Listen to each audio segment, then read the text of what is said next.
Hello అండి. అందరికీ నమస్కారం. నేను మీ సరోజినండి. స్వామివారినైతే రేపు ముక్కోటి సందర్భంగా ఇలా చక్కగా అలంకరించుకోండి. మన అలంకారం చూసైతే మాత్రం స్వామివారు కిందికి దిగి రావాలండి. మీ పూజ గది చూస్తే మాత్రం మురిసిపోవాలండి. అంత అందంగా అలంకరించుకోండి. మీ ఇంట్లో పూలున్నట్టయితే ఇంట్లో పూలున్న వాటితోటే అలంకరించండి. మీకి ఏది అవైలబుల్‌గా ఉంటే దాంతో మాత్రం అలంకరణ చేయండి. బయట నుంచి కూడా తెచ్చుకునే వాళ్ళుంటారండి. తెచ్చుకొని చక్కగా అలంకరణ అయితే స్వామివారికి పూలదండ, చామంతి దండ ఉంటే చామంతి విడిగా వేసి స్వామివారి నామం చెప్పుకుంటూ స్వామివారి దగ్గర వేయటానికి నిజంగా తులసి దొరికిన వాళ్ళు చాలా అదృష్టవంతులండి. నాకైతే మాత్రం దొరకదండి ఎక్కువ. అందుకే నేను బాధపడుతూ ఉంటాను. అది దొరికినాడు దొరుకుతుందిలేండి స్వామివారు ఏదో ఒక రోజు.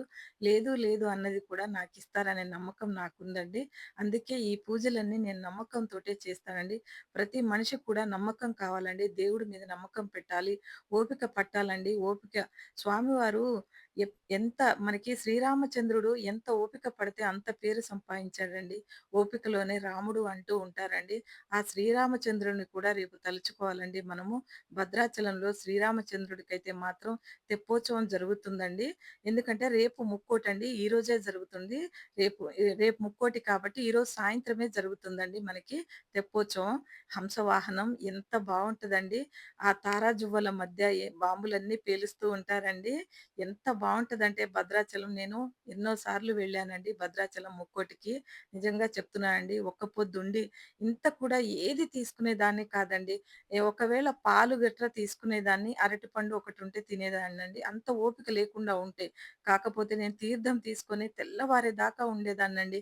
జాగారం కూడా చేసేదాన్నండి. ఈ సంవత్సరం మాత్రం నేను చెయ్యాలనుకుంటున్నాను.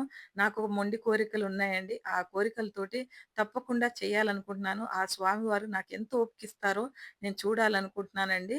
ఒక్క పొద్దు ఉండి నేను జాగరణ కూడా చేయాలనుకుంటున్నాను. ఆ స్వామివారు నన్ను కనికరించాలని కోరుకుంటున్నాను.